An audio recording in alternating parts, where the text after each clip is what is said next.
Hello, everyone. Today, I would like to share with you some of my ideas about gravity and electromagnetism. First of all, let's pretend that a single photon is made of two strings, one for the electric field and one for the magnetic field. Both of these strings, the plane of those strings are 90 degrees from each other. And at the ends of the strings, there is a Higgs boson. So a single photon would have two, right? And from that structure, you can have different wavelengths, different amplitudes, different frequencies, and so forth. Now imagine that all of space, what we call space, is a collection of Higgs bosons and strings. One string for the electric field and one string for the magnetic field. And all of space is that. Empty space has those strings stretched, does no waves in them. That means there's nothing. If there's no waves, there's no energy, there's no frequency, there's nothing. But field space in planets and matter as a whole, the strings are compressed. And when you compress those springs, you form waves on them. Thus, there's the presence of matter. So empty space is stretched dark matter. I call the space as dark matter.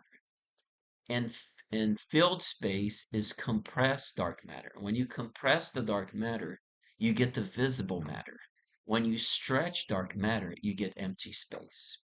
So that's probably a link for the missing matter. Like we astronomers know that there is a missing matter in space. This missing matter is that even empty space is made of somethingness. And this something is Higgs boson connected to each other through electric and magnetic fields.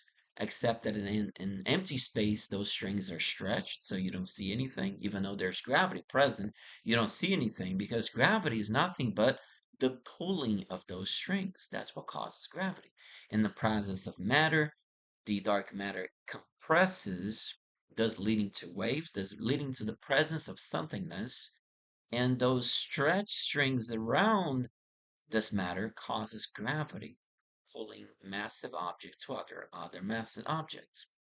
When a particle moves through space, it uses the Higgs bosons and the strings in that space. So since we're always moving through space, the Earth is going around the sun is moving in the galaxy, and the galaxy is moving through space.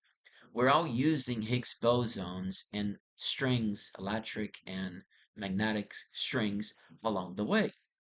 Like it feels like we're sponges. We're using the matter, the space at certain locations, right? So a particle moving to the right using the strings and Higgs bosons along the way in its composition.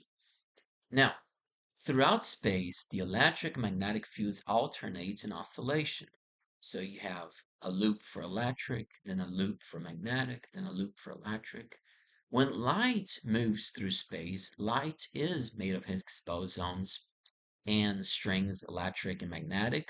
Light is energy, and everything is made of light. Everything is made of energy. Everything is a conglomeration of Higgs bosons and strings of electric and magnetic field. All particles are energy, all particles are waves, all particles are made of those strings, those Higgs bosons along the way. Gravity is caused by matter pulling the strings in dark matter ether, leading to it being attracted to other matter. And of course, you have in this space, in these waves, and these oscillations, you have particles that spin, leading to charges. You have the unification of gravity and electromagnetism, all the four forces of nature. Photons are massless because they are part of space itself, and strings stretch but do not pull.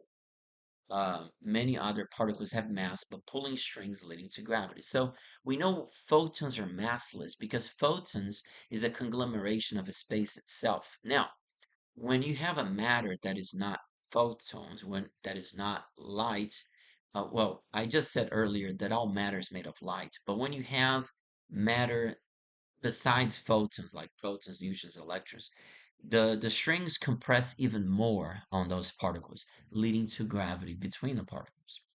And this was my attempt to unify gravity and electromagnetism with this structure. Basically, I call dark matter the ether. Light goes through the ether, light goes through space. Now, a lot of scientists believe that there's no such thing as an ether.